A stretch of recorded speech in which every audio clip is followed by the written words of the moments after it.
When the sky turned black over Calvary, and even the bravest warriors of faith vanished into the shadows of fear, only one man remained standing beneath the bleeding feet of the Messiah to witness the final breath of God.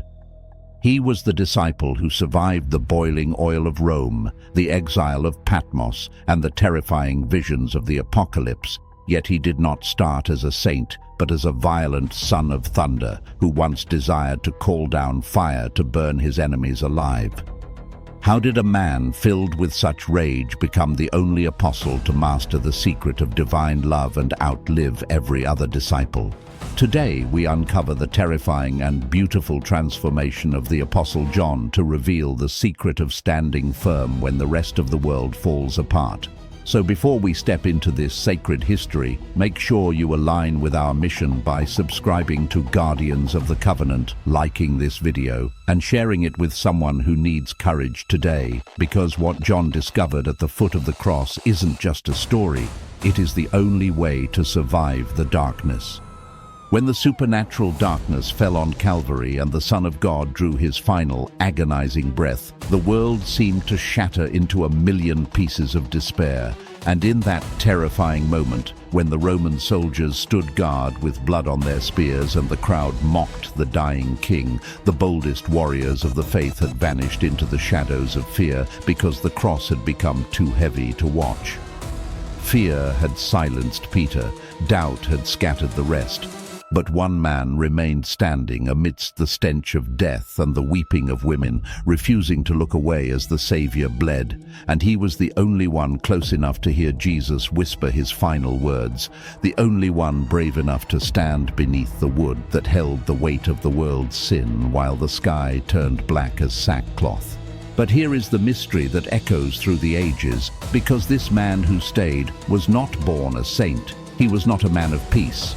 In fact, he was once known for a rage so volatile and a temper so explosive that Jesus himself nicknamed him a son of thunder, a man who once demanded to call down fire from heaven to burn his enemies alive, a man who was ambitious, hungry for power, and desperate for a throne next to the Messiah.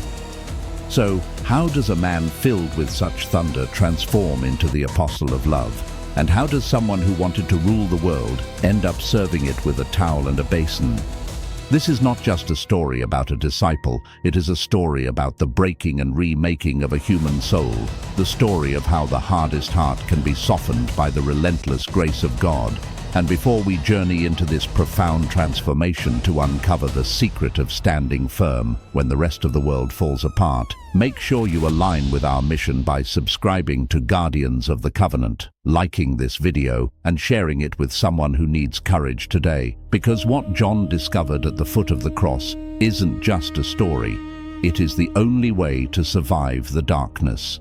Long before he was called the beloved disciple, John was known for something else entirely, his temper, for he wasn't born into spiritual greatness or religious aristocracy. He was born into the rhythm of the sea, the smell of salt, and the rough trade of fishing, where every morning the sun rose over the shimmering waters of Galilee and caught the back of a young fisherman named John, son of Zebedee and brother of James.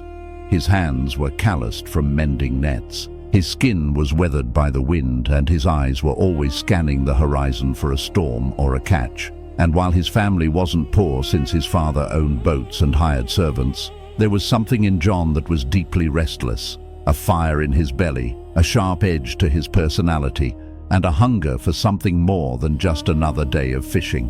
When Jesus first called him, he wasn't the gentle, white-bearded apostle we see in stained glass windows. He was bold, brash, ambitious, and dangerously impatient, which is why Jesus didn't give him a soft, comforting nickname, but called him Boanerges, which means sons of thunder, as recorded in Mark 3:17.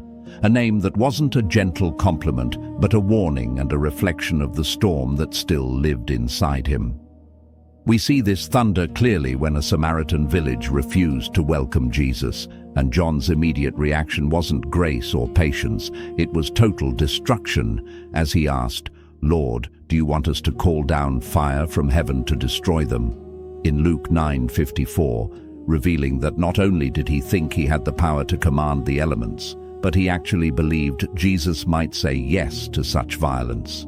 That was who John was before love changed him, a man who wanted thrones, who wanted power, who along with his brother even asked to sit at Jesus' right and left in the kingdom, trying to secure their place of glory before the others could claim it. Yet the beauty of this story is that Jesus didn't reject him, he never disqualified him, and he didn't silence his fire, but redirected it, because Jesus saw the storm and decided to calm it from within.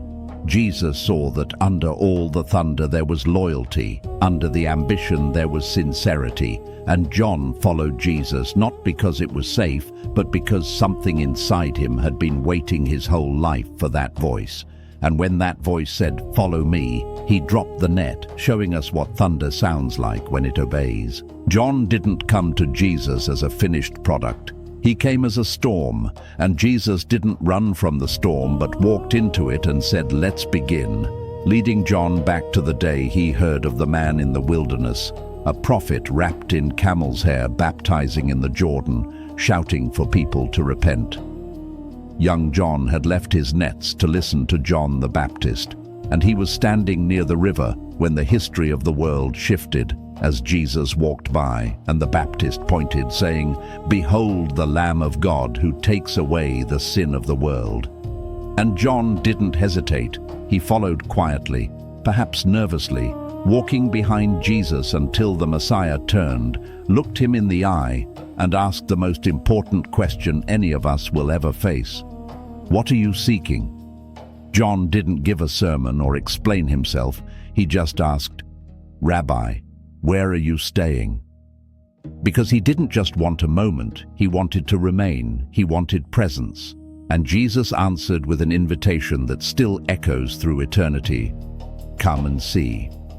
John followed him to where he was staying and stayed the rest of the day, and as the sun lowered, casting golden light over the stone streets, the silence between them wasn't awkward but sacred, and every word Jesus spoke felt like it was peeling away the noise of the world.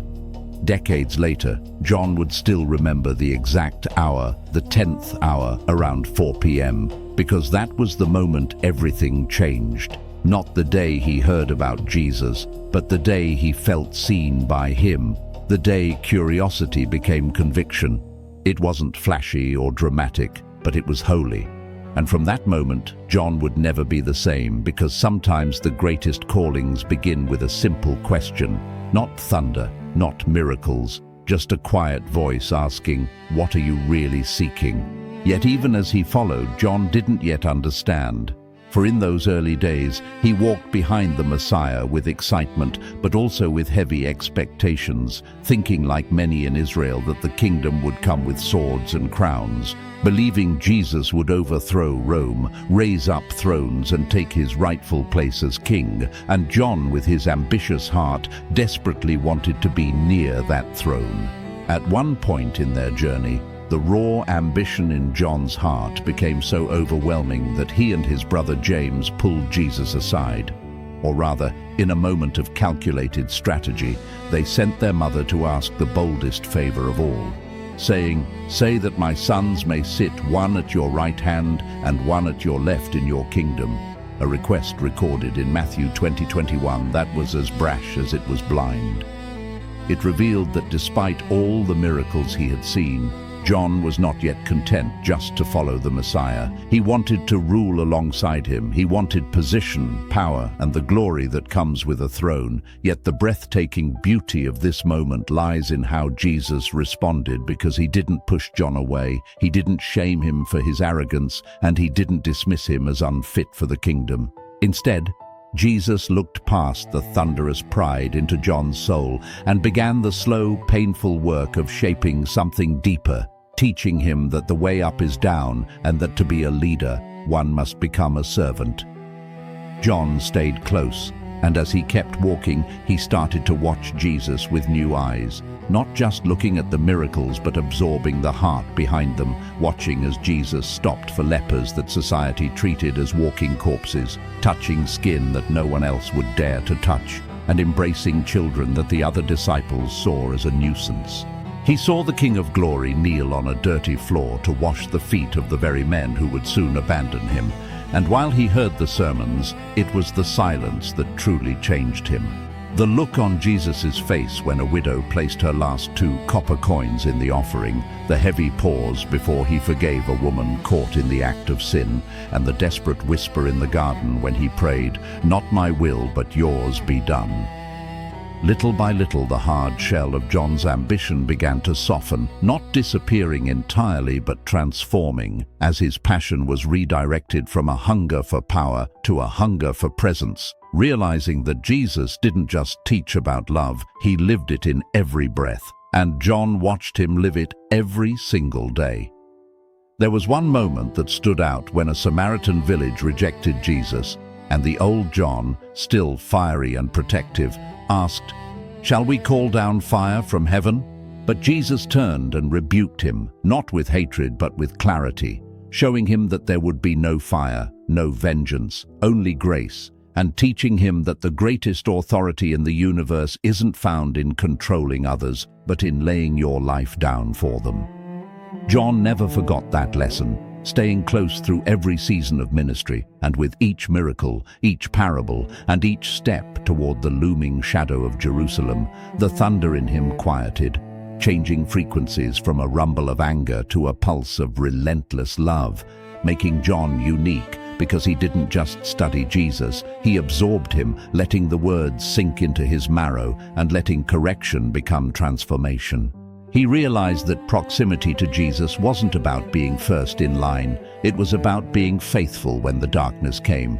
And if you are finding strength in this story of transformation, if you want to understand how to turn your own ambition into faithfulness, I invite you to join our community by subscribing to Guardians of the Covenant, liking this video, and turning on notifications so you never miss a journey through the Bible. Because just like John, we are all learning how to stay close to Christ. But ambition must be laid at the feet of Christ, otherwise it will blind you when the cross appears. And for John, the test came swiftly when the night turned heavy, not just with darkness, but with a suffocating dread. They had shared bread, they had sung a hymn, but something was different. Jesus had said things they didn't understand about betrayal and departure, and then came the garden where the olive trees swayed in silence while Jesus prayed with his face pressed to the ground, his soul overwhelmed to the point of death, weeping and sweating drops of blood. He asked his closest friends, Peter, James, and John, to stay awake. But the weakness of the flesh overcame them, and even John fell asleep, only to be woken by the chaos of torches, the betrayal of Judas, and the flash of swords as the storm broke loose.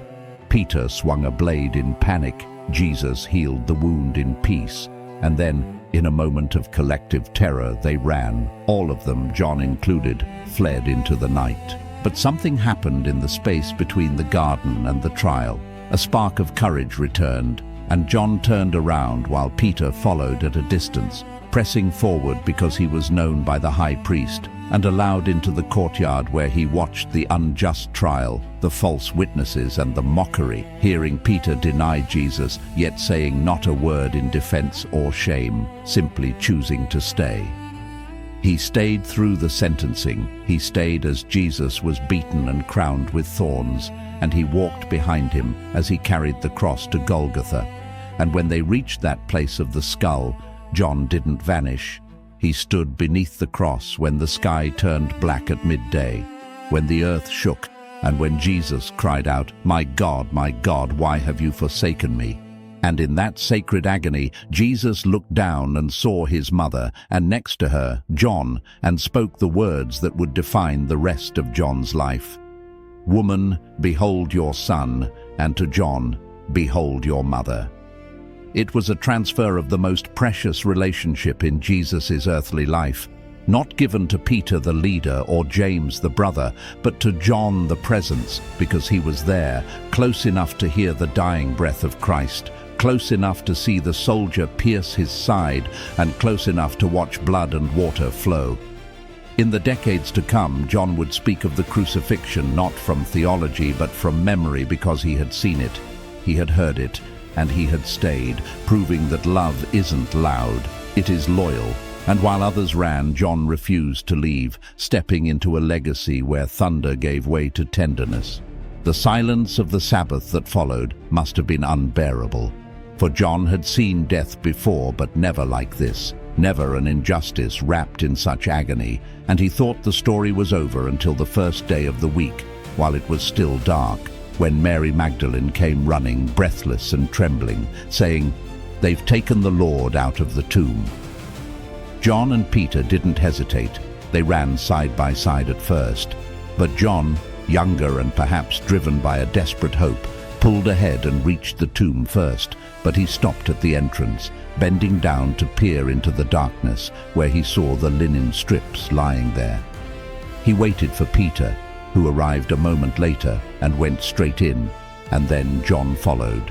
And what he saw was not a robbery, but a miracle. The grave clothes were there, but the cloth that had been around Jesus' head was folded neatly and set apart, signaling no violence, just peace. And in that quiet, eternal moment inside the rock, John wrote something simple yet profound. He saw and believed.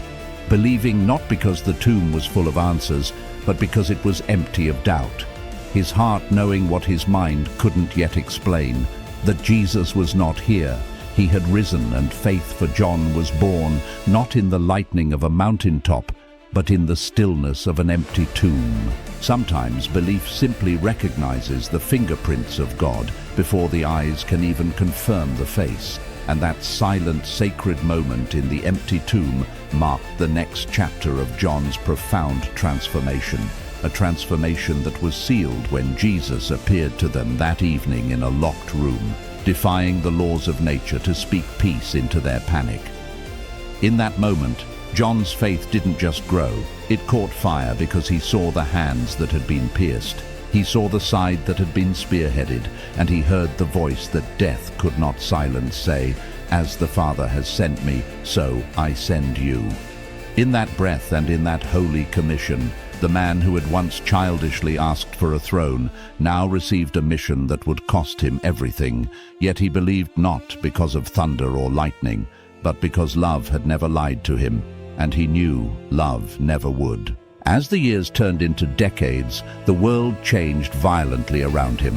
Jerusalem burned under Roman legions, the temple was destroyed, the apostles were scattered like seeds in the wind, and persecutions broke over the church like tidal waves of blood. Peter was crucified, Paul was beheaded, and James was martyred. Yet John remained, the last living witness, the survivor who had seen the church rise from the ashes of fear, who had buried his best friends, fled cities, and endured the deafening silence of loss. Through it all, he held one thing closer than his own life, the memory of Jesus, not just the theology or the miracles, but the man, the specific look of compassion in his eyes, the sound of his laughter, and the warmth of his breath when he whispered peace. When the time finally came to write, John didn't rush to compete with the other gospel writers. He let Matthew, Mark, and Luke speak first, honoring their witness. But when he finally picked up his pen, he didn't just recount facts. He revealed the heartbeat of God. He began with no manger, no shepherds, and no genealogy, but with a thunderclap of eternity. In the beginning was the Word, and the Word was with God, and the Word was God, unveiling a mystery that light had pierced the darkness and that life could never be extinguished. John didn't write for the curious who wanted history. He wrote for the hungry who needed sustenance, choosing 7 specific signs not merely as magic tricks, but as revelations of identity, turning water into wine because joy is the currency of the kingdom, healing the blind because we must see before we can believe, and raising Lazarus because Jesus doesn't just delay death, he defeats it. Every page of his gospel beats with the same pulse, declaring that God so loved the world that he gave his only son, a truth that wasn't distant doctrine for John, but a testimony from a friend who had reclined on Jesus' chest and heard the heartbeat of heaven. But John didn't stop with the gospel. He wrote letters that were short, piercing, and tender, calling believers children and warning them of deception, urging them to walk in truth, and above all, commanding them to love, famously writing that everyone who loves is born of God and knows God. Because for John, love was not optional, it was the unmistakable proof that you had truly met the Christ. However, the empire tried to silence this voice of love, and by the time John reached old age, Rome was no longer just curious about Christians, it was hostile, and under Emperor Domitian, John was exiled to Patmos, a barren, wind-battered rock in the Aegean Sea, intended to be a place of forgotten isolation. But John was never alone, for it was there in the crushing silence of exile that heaven ripped open, and he heard a voice behind him like a trumpet, and turned to see a presence more radiant than the sun, eyes like blazing fire, feet like bronze glowing in a furnace, and a voice like rushing waters. This was not just Jesus the teacher, this was Jesus glorified, the Lamb who had been slain now crowned as the Lion of Judah, saying, "Do not be afraid, I am the first and the last. I was dead, and behold, I am alive forevermore." In that prison, John received the revelation, the most explosive vision of eternity ever given to man, seeing the throne room of heaven, the sea of glass, the emerald rainbow, and the ultimate victory of the Lamb over every beast and empire. He saw that history was not spinning out of control, but was marching toward a wedding feast, and he wrote it down not to terrify the church, but to strengthen her, reminding every believer that no matter how dark the night gets, the King still reigns. After Patmos, tradition tells us John returned to Ephesus. But he was different, older, slower, his body frail and weathered by time, yet his spirit was iron.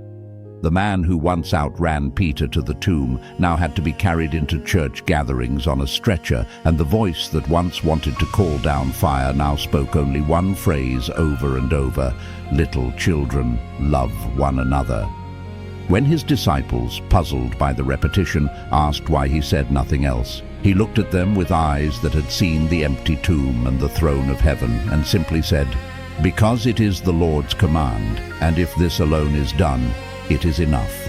In his final years, John wasn't chasing new revelations. He was guarding the only one that mattered. A person, the same Savior who had called him from the fishing nets, the same Lord who gave him a mother at the cross, and the same King who promised to make all things new.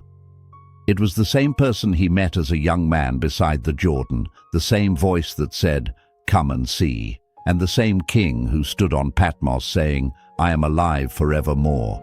And perhaps John lived longer than any other apostle, not because he was physically stronger, but because he was entrusted with a truth that couldn't be rushed. For love takes a lifetime to mature, and by the end of his days, John had become a living portrait of it. He had walked with Jesus and been changed, not in a flash of lightning, but over years of silence, service, and surrender, proving that while others may have burned brighter or spoken louder, John endured the longest, becoming the one who stayed when it mattered most. His faith was not a shout, but a whisper of endurance, for he began his journey as a fisherman dreaming of power, asking for fire, and reaching for thrones. But in the end, he held nothing but a basin and stood beneath a cross, whispering about love. This is his greatest legacy, not the visions or the writings, but the transformation of a soul that learned the rhythm of heaven by reclining against the chest of Christ, realizing that when leaders fail and kingdoms collapse, love is the only thing that remains. This love wasn't a fleeting emotion for John, it was the gritty faithfulness that kept him at the crucifixion when others fled, the force that drove him to the empty tomb, and the fire that sustained him in exile. He wrote his gospel so that you might believe that Jesus is the Christ, not just to learn about him, but to know him, to stay with him, and to become like him. So if this story of a thunderous heart turned tender has stirred something in your spirit, do not let the moment pass. Share this video not for clicks, but for legacy, because someone you know needs to remember what faithfulness looks like. If you want to continue walking with the giants of faith, make sure to subscribe to Guardians of the Covenant and turn on notifications. And as you go, remember the words John could never stop saying, "Little children, love one another." Because in the end, love is not just the last lesson, it is the whole point.